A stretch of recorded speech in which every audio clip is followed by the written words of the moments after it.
Shalom Pak, perkenalkan nama saya Esther Melati Manurung dengan NIM 11S24046 dari Prodi Informatika Angkatan 2024. Pada video ini saya akan mempresentasikan tentang praktikum kita minggu ini dalam materi penilaian capaian pembelajaran yang akan diimplementasikan dalam program Java.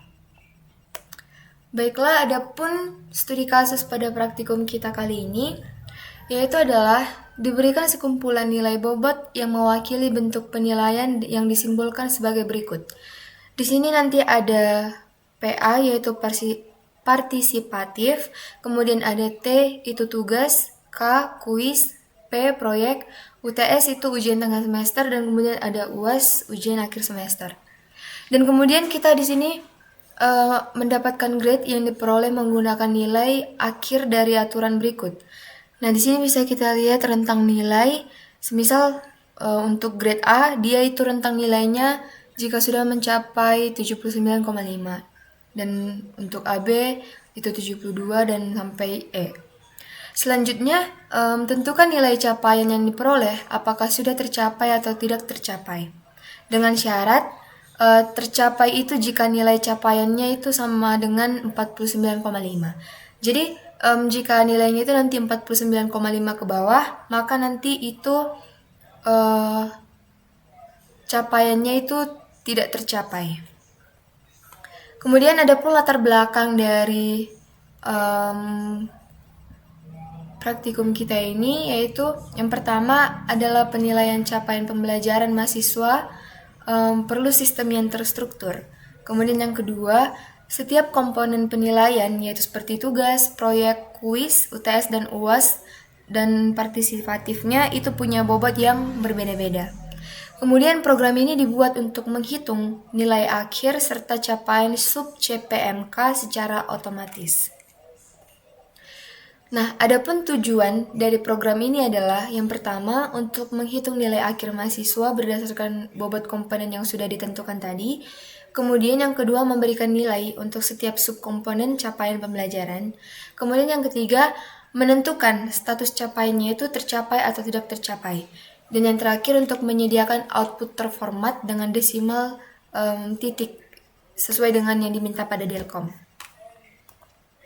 Nah, adapun struktur data yang digunakan, yang pertama itu ada map. Itu untuk menyimpan data bobot, soal, kemudian benar dan status.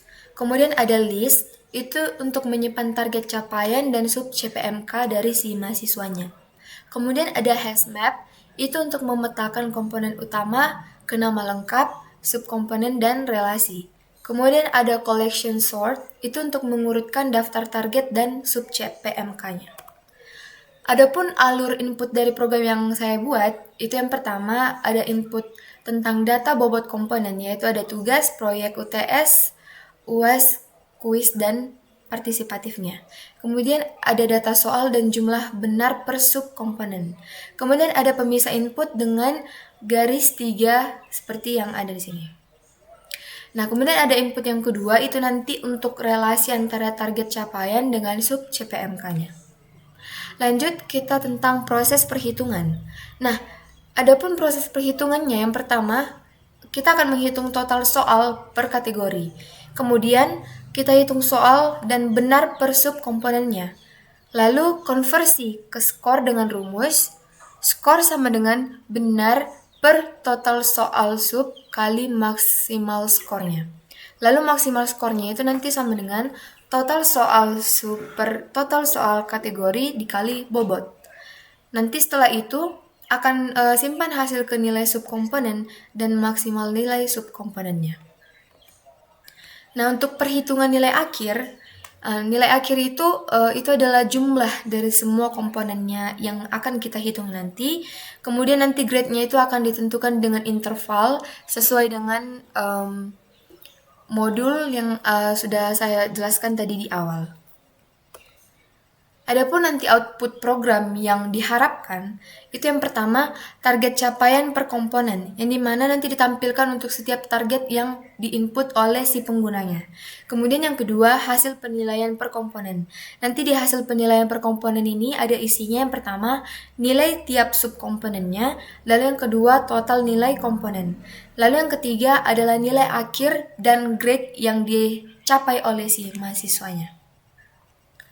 Adapun nilai capaian per sub CPMK-nya itu nanti, itu ditampilkan detail nilai per sub CPMK-nya. Lalu nanti di situ akan menunjukkan yang pertama, nilai tiap target, kemudian ada nilai total dan maksimal, lalu yang ketiga persentase capaian. Persentase capaian ini nanti berisi dua opsi, yaitu yang pertama tercapai atau tidak tercapai, yaitu dengan rentang nilai 49,5. Baik, di sini saya akan menjelaskan sedikit tentang code yang sudah saya buat. Di sini saya akan menjelaskannya secara singkat. Nah, yang pertama di sini adalah deklarasi kelasnya. Yang pertama tentunya yaitu yang di sini. Import java.util itu adalah scanner, kemudian map, list, hasmap, array list, dan collection-nya. Itulah untuk import java.util ini. Kemudian di sini ada public class, yaitu penilaian capaian pembelajaran. Tentunya penamaan ini harus sesuai dengan nama file yang ada di sini. Yaitu nanti isinya itu kelas utama yang berisi main. Ini dia. Lalu di sini ada scanner. Ini adalah untuk baca input baris per barisnya nanti yang ini. Kemudian ada locale yang ini untuk outputnya itu nanti desimal yang pakai titik bukan koma. Seperti pada Delcom kita diminta outputnya itu dia memakai desimal titik bukan koma. Baiklah, selanjutnya tentang penamaan komponennya. Yang pertama, map string nama komponen. Ini nanti berisi map singkatan atau nama lengkapnya, yang dimana contohnya T itu untuk tugas, P untuk proyek, dan sebagainya. Ini dipakai saat menampilkan heading per komponennya nanti. Kemudian ada struktur data intinya. Itu yang pertama, komponen aktif. Ini untuk tanda komponen yang dikenali, semisal dipakai untuk memisahkan baris bobot dan targetnya. Kemudian ada bobot komponen. Ini adalah bobot persen tiap komponen utamanya. Lalu di sini ada total soal per kategori. Ini untuk total soal per kategori utama untuk ini tadi si tugas, proyek, UTS, dan lain-lain. Kemudian ada di sini total soal per subkomponen. Ini adalah agregat soal dan benar per targetnya. Maksudnya misalnya P-1 dan UTS -2 seperti itu. Kemudian di sini ada subkomponen ditemukan. Ini adalah flag agar penjumlahan per target tidak diinisialisasi ganda. Jadi dia hanya sekali dan tidak double. Kemudian di sini ada nilai subkomponen yang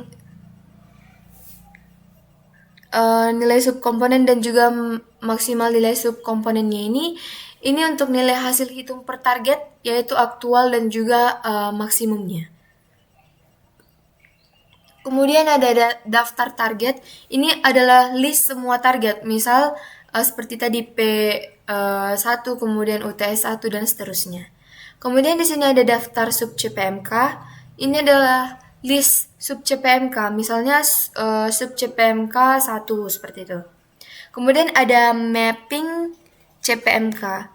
Ini adalah daftar target yang memetakan ke sub CPMK tersebut. Jadi itu berkesinambungan. Kemudian ada set default aktif plus bobot 0.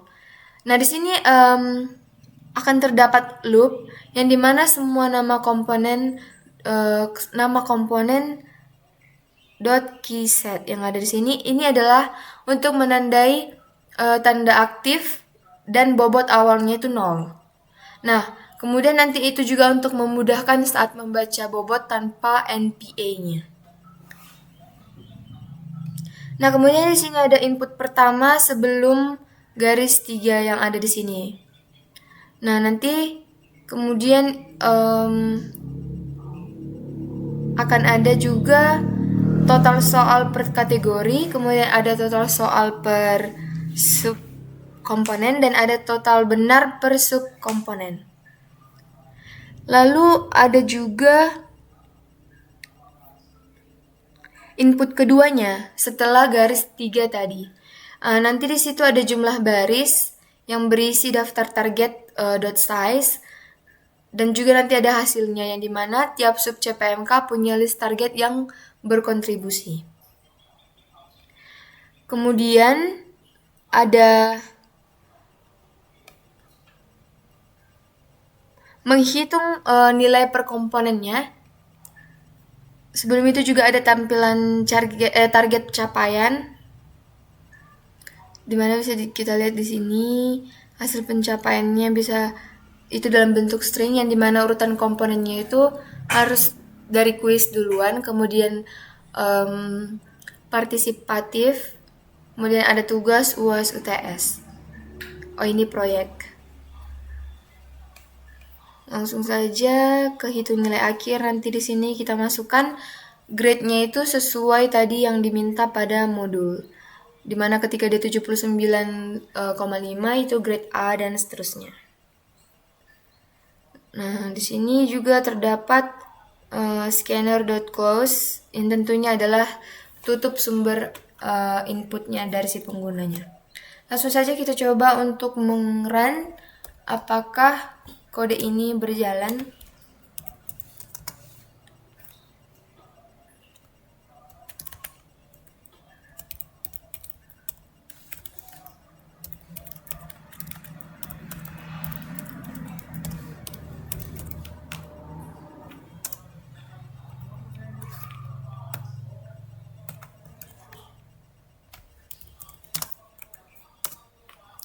Semisal kita masukkan untuk inputnya itu adalah ini.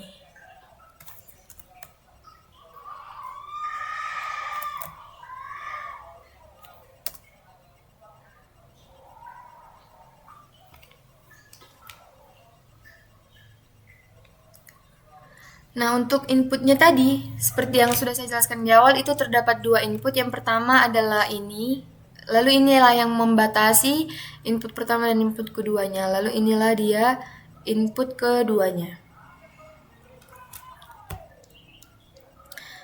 Baiklah, di sini yang pertama untuk input pertamanya itu adalah bobot komponennya, yang dimana contohnya tugas satunya itu dia bernilai 20, tugas itu bobotnya 20%. Kemudian untuk proyek bobotnya 20%, UTS 30, UAS 30. Kemudian di sini ada data soal benar per targetnya. Yang pertama contohnya tugas 1, dia 50 soal dan benar 40. Nah, di sini tugas 2 dia 30 soal lalu si mahasiswanya benar 28, seperti itu dan seterusnya. Kemudian nanti ada di sini total soal per kategorinya. Lalu untuk input keduanya, contohnya untuk T1-nya itu dia sub CPMK-nya itu 1. Lalu untuk tugas 2 sub CPMK-nya itu juga 1. Kemudian untuk tugas 3 sub CPMK-nya itu yang kedua, seperti itu. Lalu jika P1 maka sub CPMK-nya adalah yang 01. Nah, maka bisa kita lihat outputnya itu di sini bahwa kuis nilai kuisnya itu tidak ada, maka perolehan nilainya 0,00/100. Kemudian untuk nilai proyeknya, total kategori proyek itu kan 110, maka dihitung sesuai dengan rumus yang ada di sini tadi. Yang ini. Lalu coba kita untuk menyesuaikan apakah output yang dikeluarkan itu sesuai dengan yang diharapkan pada Delcom.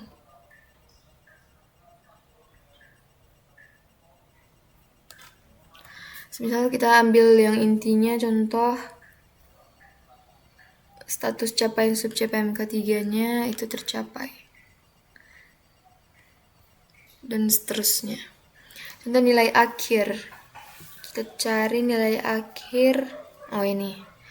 95.27 dengan grade A. Sesuai dengan output yang diharapkan. Oke, baiklah di sini kita lanjut pada slide-nya.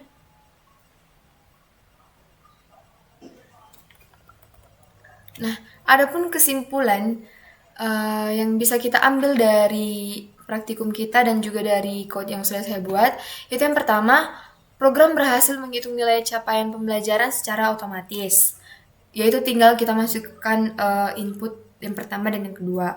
Kemudian ada data input, kemudian diproses, lalu hasil akhir berupa nilai dan status capaiannya, yaitu tercapai atau tidak tercapai. Kemudian itu untuk mempermudah dosen ataupun mahasiswa dalam evaluasi pembelajaran. Baiklah Pak, mungkin demikianlah yang bisa saya jelaskan untuk praktikum kita kali ini. Semoga apa yang saya jelaskan bisa dimengerti dan bermanfaat bagi kita semua. Terima kasih Pak.